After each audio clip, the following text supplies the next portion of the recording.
પીસયતિ લોક ઉજાગર રામદૂત એને મેળ પુત્ર પવન શરૂઆત કરી એટલા માટે કે સદગુરુ મહારાજનું સ્મરણ કરી આજની આપણી વિધાનસભામાં ધન્યવાદ છે. વિધાનસભાની જરૂર છે, સંતોના સમાગમની જરૂર છે, પણ સદગુરુ શ્રી જેમના ચરણની અંદર જવાથી શું છે? શ્રી ગુરુ ચરણ સરોજ નિજ મન મુકુર સુધારજો. સદગુરુના ચરણે જ્યાં અને આપણું મન સુધર્યું નહીં તો હું કામનું? મનના અનેક અવળા વિચારો, મનની જે કુટિલતા, મનનો જે અનુરોધ, મનની જે મલિનતા, આ જઈને તો શું કામનું? હે મન, ઘણા જન્મથી ગોથા ખાતું ખાતું આવ્યું છો અને અત્યારે આ મન ભજન નહીં કરે તો કયા અવતારમાં કરશે? હે મન, જો કે તુલસીદાસે તો એવું કીધું છે કે હે શઠ મન, કેમ સુધરતું નથી? આપણે આપણા મનને પૂછી જુઓ કે ખરેખર મન સુધર્યું છે? મનની મલિનતા દૂર થઈ છે? મન મટી ગયું છે કે પછી ઊંઘું થયું છે? કંઈક બનવા પ્રયત્ન કરવો છે કે મટવા? જો આમાં સમજવાનું છે બરાબર, કંઈક બનવું છે કે આ મટવું છે? કોઈ કે હું જ્ઞાની બની દઉં અને ભર સત્સંગ સભાની અંદર ઊભો ઊભો હું 2 કલાક સત્સંગ કરું તો મારો હોવા પડી જાય. કંઈક હું પૂજનીય બનું તો આ જગત મને બધું પૂજવા આવે. કંઈક હું ચમત્કાર બતાવું એટલે માણસને પરચો દેખાય ને મને પૂજવા આવે. શું બનવું છે? નિરાંતની શાન, બરાબર, કે ઊભું થયું છે આ મટાડો. જેમ શરીરને દર્દ થાય અને દર્દ મટાડવા માટે દવા કરવી પડે આપણે, એમ મન બુદ્ધિ ચિત્તને આકાર ઊભા થયા છે, જીવ દશા ઊભી થઈ છે કે આ કેદી મટશે?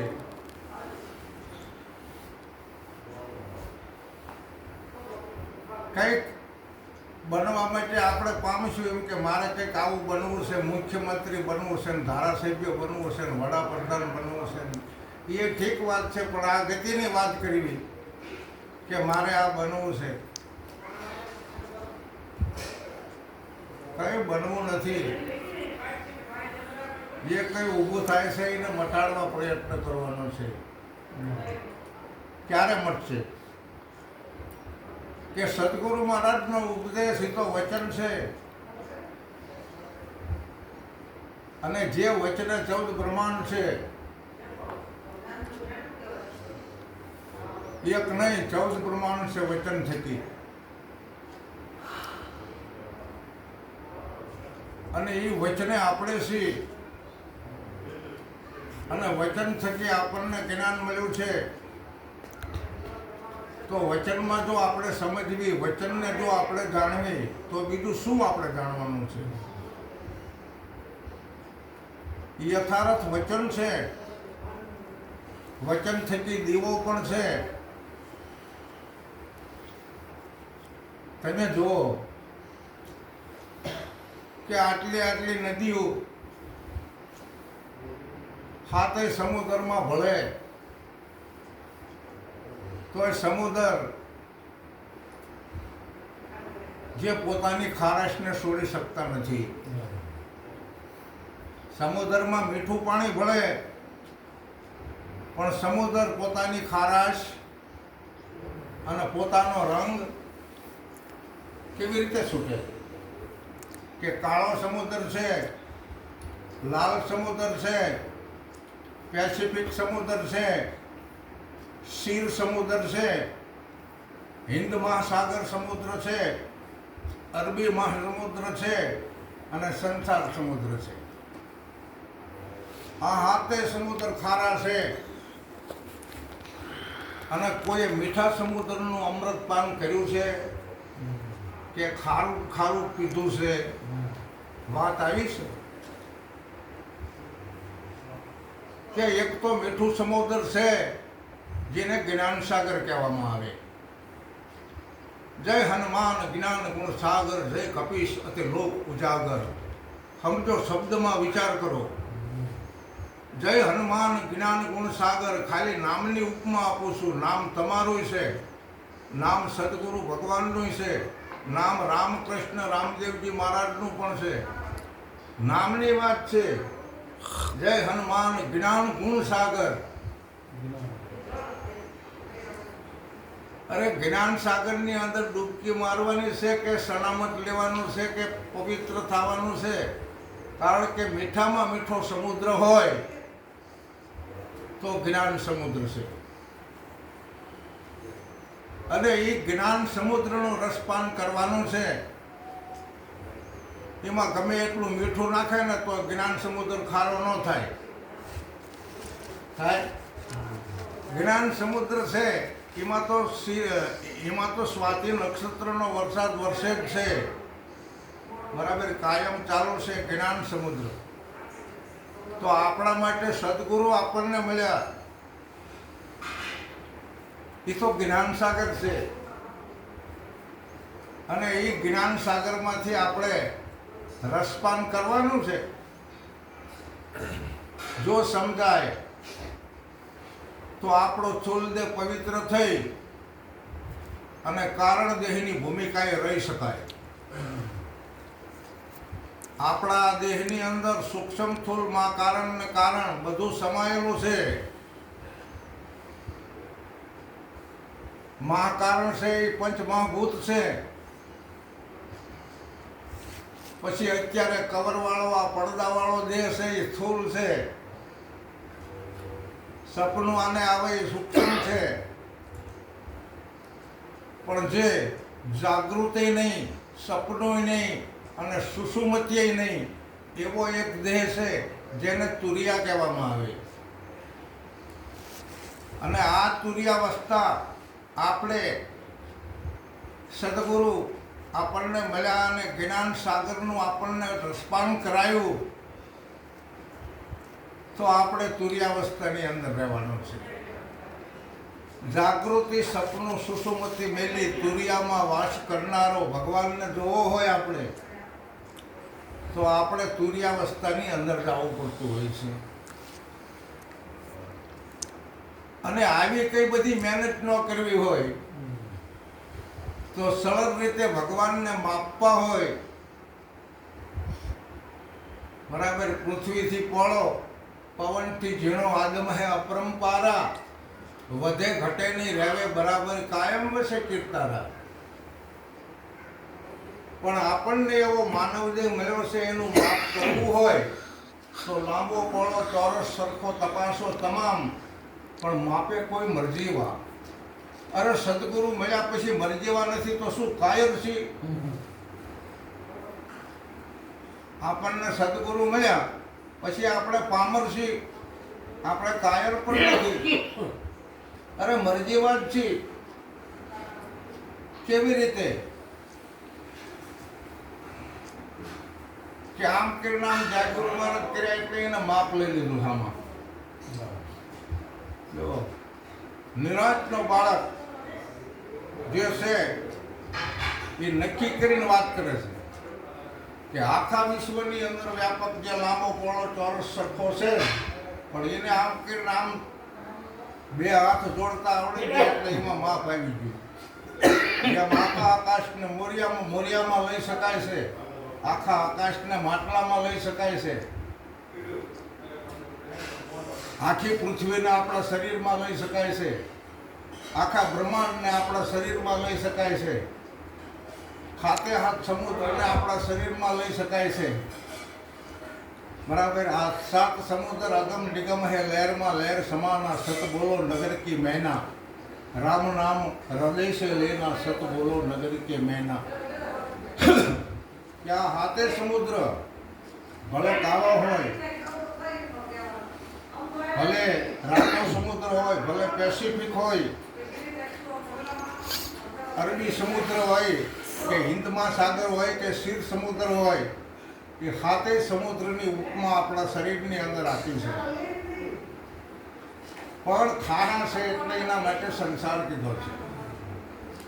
આ સંસાર અતાપ છે સમુદ્ર, અને આને ખારો કીધો છે. આ ખારા સમુદ્રને, સંસાર સમુદ્રને મીઠો કરવા માટે સદગુરુ આપણને નામ આપે છે, અને એ જ સદગુરુ આપણા માટે જ્ઞાન સમુદ્ર છે. એના હિસાબે આપણને જ્ઞાનનું મીઠું સમુદ્રનું જે પાણી છે એ આપણને આપે છે. સારું નહીં કે ભાઈ તમારામાં આવેલા છે એની ખારાશને દૂર કરો. માનવતાને જે કેવું છે કે જેથી કરી અને આ સંસારને નામ થકી મીઠું બનાવી દે. રૂપાદે અને માલદે, તોરલ અને જેસલ પીર નામ થકી જેને મીઠું કર્યું લોણી નદીનું નીર. ખરેખર નામ વચન છે, વચન સત્ય છે, સત્ય નામ જ છે. અને એ નામ સત્ય વચન રૂપી આપણામાં જો સમજણ આવે તો આપણને આ નામ નક્કી થયેલું છે કે સત્યની આગળ બીજું કંઈ છે નહીં. આ પવન આકાશમાં હમાય, પવનનું ઘર ક્યાં છે? પવનનું ઘર તો અગમ છે. એ અગમમાંથી પવન આવીને આકાશમાં ફૂફાડા મારી રહ્યો છે, પણ આકાશ ખસતું નથી. આકાશ યથાર્થ છે, આકાશને કોઈ ખસેડી શકે નહીં. એને શેનો ટેકો છે? કે આકાશને તેજનો ટેકો છે. તેજ ન હોય તો આપણે આકાશને ન જોઈ શકીએ. તો કે તેજ શેના આધારે છે?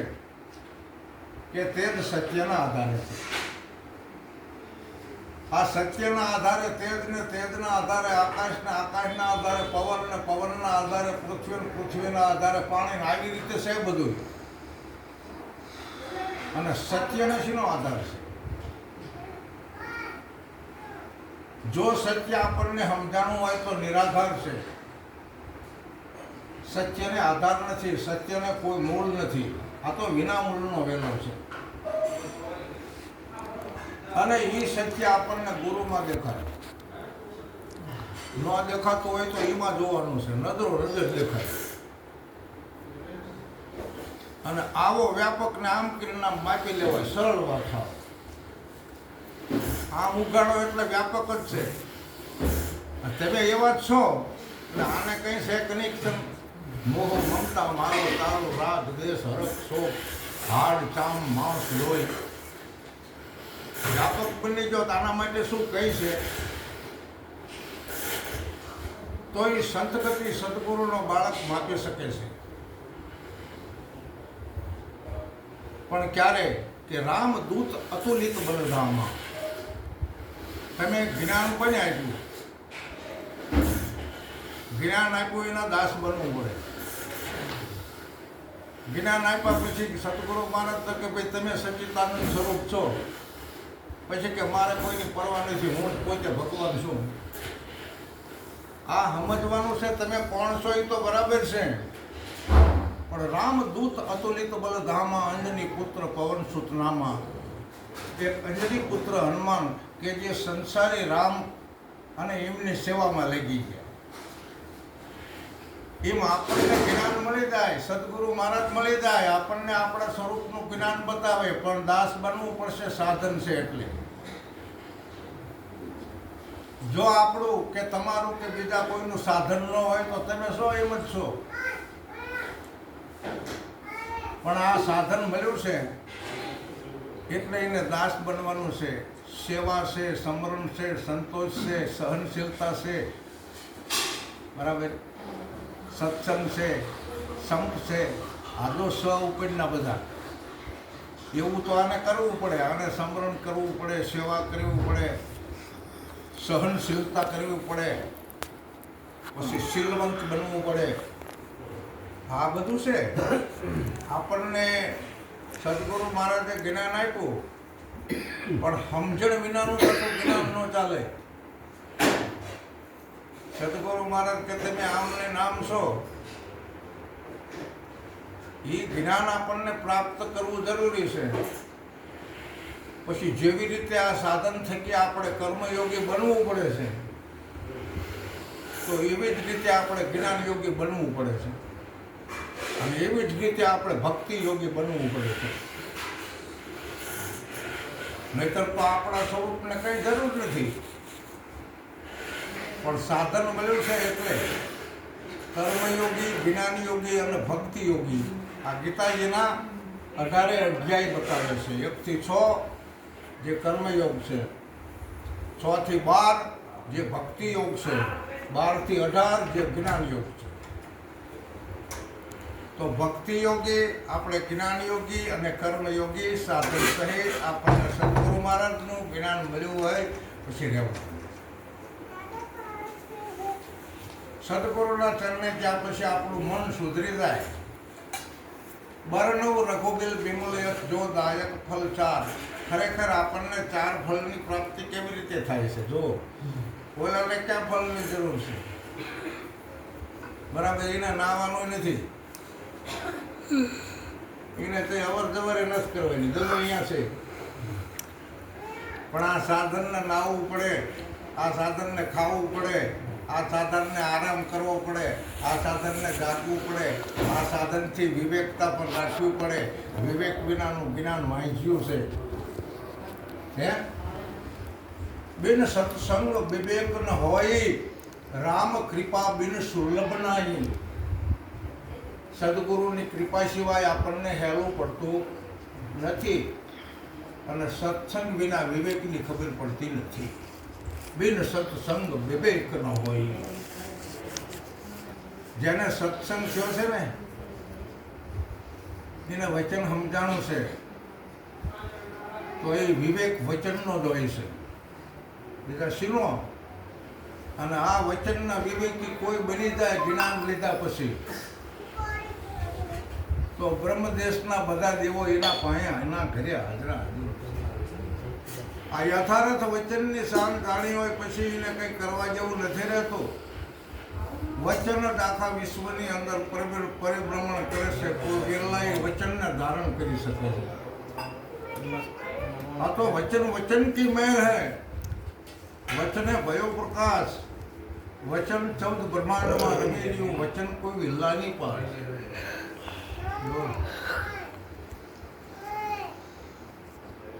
વચન કોઈ સંત વિરલા જાણે, શબ્દ કોઈ સંત વિરલા જાણે.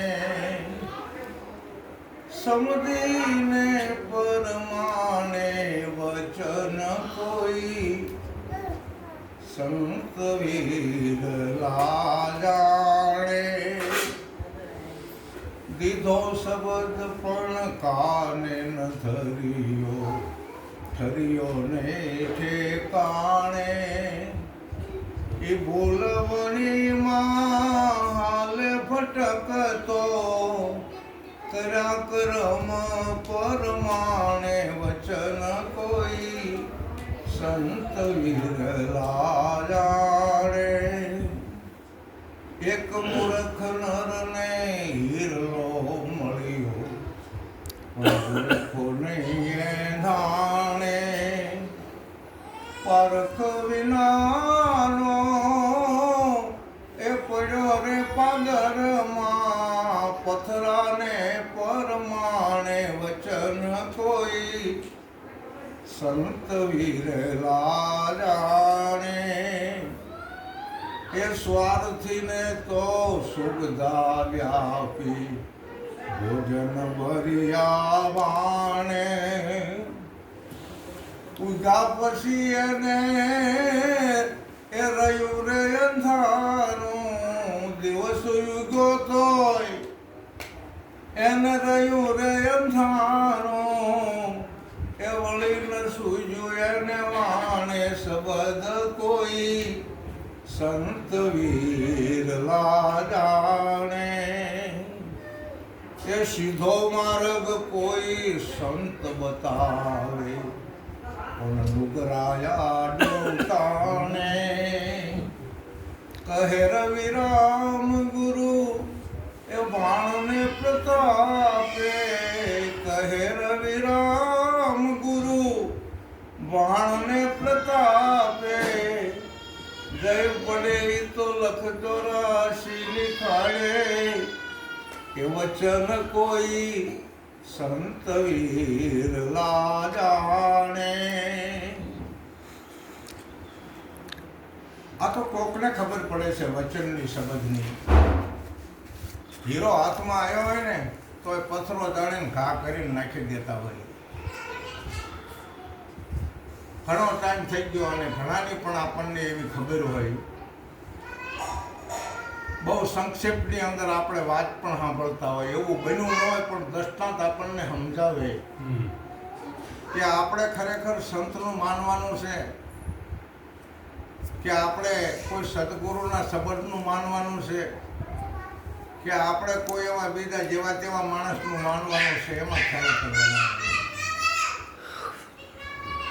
આ બધા ગધાડા હતા ને એ ભગવાન પાસે ગયા કે અમે પરમારસનું કામ કરવી, કોઈ મીઠા ભરે અમારી ઉપર, કોઈ ખડી ભરે ને કોઈ માટી ભરે ને પાછા હાથે છોડી મૂકે એટલે કોકના ઉકળે અમારા રાડા ભંભોળવા ના આવે. તો અમારો ભગવાન કંઈક ઉદ્ધાર કરો, ઉદ્ધાર કરો. ભગવાને રાડ સાંભળી અને એમના ઓલા જન્મમાં માણસ બનાવ્યા. માણસ બન્યા પછી આમને ભક્તિ, જ્ઞાન, વૈરાગ, પરમારસ કઈ નહીં. પણ ભગવાને કીધેલું કે જાવ તમને માણસ બનાવી છે એટલે પછી બીજા માણસો આમનું માનવા માંડ્યા. નહીં એમનામાં જ્ઞાન તો એમનું માને, પણ સંતનું માને નહીં. જો સંતનું ન માને અને બીજાનું માને તો અમારે ગુરુજી કહેતા કે એટલે તો ગુરુનું નથી માનતો ને ગધાડાનું માને.